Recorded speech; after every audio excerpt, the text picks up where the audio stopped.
दूसरी बात, शहीद खुदीराम बोस की बात हुई सर, कल उस सदन में चर्चा हुई। हिंदुस्तान के सबसे युवा क्रांतिकारी जिन्होंने फांसी के फंदे को चूमा, वंदे मातरम का नारा लगाया। शहीद खुदीराम बोस, शहीद रोशन सिंह, शहीद राजेंद्र दहड़ी, शहीद अशफाक उल्ला, शहीद राम प्रसाद बिस्मिल, शहीद प्रफुल्ल चाकी, हिंदुस्तान के तमाम क्रांतिकारियों ने जब फांसी के फंदे को चूमा, शहीद आजम भगत सिंह, शहीद सुखदेव, शहीद राजगुरु, सबने वंदे मातरम का नारा लगाया, सबने वंदे मातरम का नारा लगाया।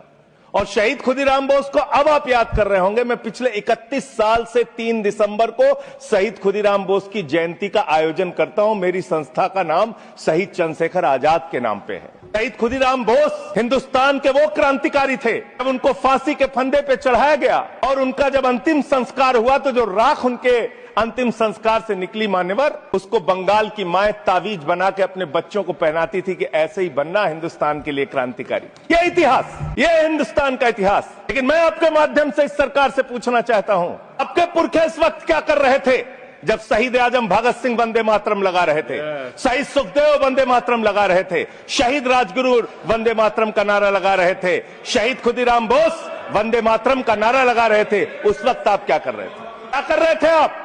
वंदे मातरम का नारा लगाकर लोग जेल गए, लाठियां पड़ी उनको।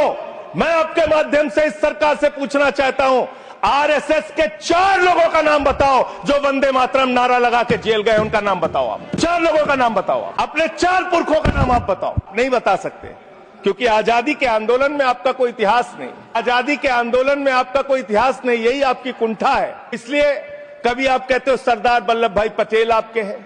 अरे भैया, सरदार वल्लभ भाई पटेल ने आरएसएस के ऊपर बैन लगाया था, यह रिकॉर्डेड हिस्ट्री है। और जब 18 महीने जेल में रखा गया आरएसएस के लोगों को राष्ट्रपिता महात्मा गांधी की हत्या के अपराध में, जब उनको छोड़ा गया, बैन हटाया गया, तो उसमें शर्त लगाई कि आप राष्ट्रीय ध्वज को मानेंगे, यानी कि आप तिरंगे झंडे को भी नहीं मानते थे। आपने 52 साल तक हिंदुस्तान का तिरंगा झंडा आरएसएस के मुख्यालय पे नहीं फहराया सर, नहीं फहराया।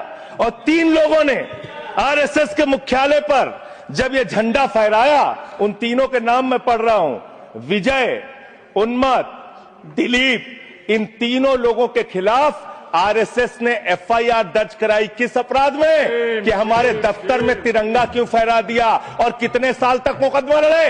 13 साल तक मुकदमा लड़े। यह है आपकी असलियत। अब तिरंगे का विरोध करते हैं, भारत के राष्ट्रीय ध्वज का विरोध करते हैं। जो लोग तिरंगे और राष्ट्रीय ध्वज का विरोध कर सकते हैं, वो भारत माता के सच्चे सपूत नहीं है, वो नहीं है हमारे निगाह में।